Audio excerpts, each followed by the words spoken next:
కడప జిల్లా బద్వేల్ పురపాలక సంఘం పరిధిలో పలు హోటళ్లు మున్సిపల్ కమిషనర్ నరసింహారెడ్డి తనిఖీ చేశారు. ఈ సందర్భంగా కమిషనర్ మాట్లాడుతూ ప్లాస్టిక్ వాడరాదని పలుమార్లు తెలియజేసినప్పటికీ ఇంకా కొంతమంది ఇడ్లీలు చేసేటప్పుడు ఇడ్లీ పాత్రల్లో ప్లాస్టిక్ కవర్లు ఉపయోగించి ఉడకబెడుతున్నారని అన్నారు. పోరుమామిళ్ల రోడ్డు నందు కొన్ని టిఫిన్ హోటళ్లు తనిఖీ చేయగా ఒక హోటల్ నందు ప్లాస్టిక్ కవర్లు ఉపయోగించి ఇడ్లీలు తయారు చేయడం గమనించి జరిమానా విధించడం జరిగింది. కలర్ ప్లాస్టిక్ కవర్లతో పార్సెల్స్ చేయడం వల్ల అన్నం రంగు మారుతుందని ఫిర్యాదులు వస్తున్నాయి.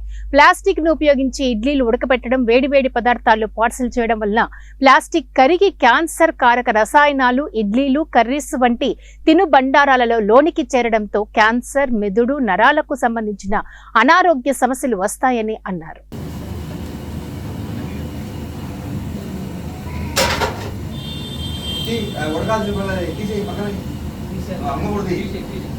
మీకు 10 రూపాయలే నష్టం, అది ప్రజలు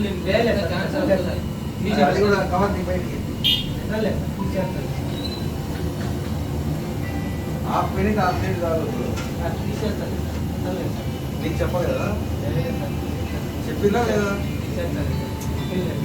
చెప్తే మరి ఎందుకు పెట్టినావు అంటే ప్రజలు ఏ విధంగా పోయినా నీకేమన్నా నష్టమా? అది ఫుడ్ వేసుకుంటే లేదు, ఏది చేసుకోవాలి. మా ఇళ్ళలో అందరూ ఫుడ్ వేయకుండానే డైరెక్ట్ చేసుకుంటాను కదా.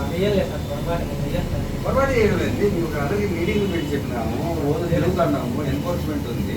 అయినా కూడా మీరు ఇంకోటి కొంతమంది ఇడ్లీలు అమ్మద్దు. ఇడ్లీలు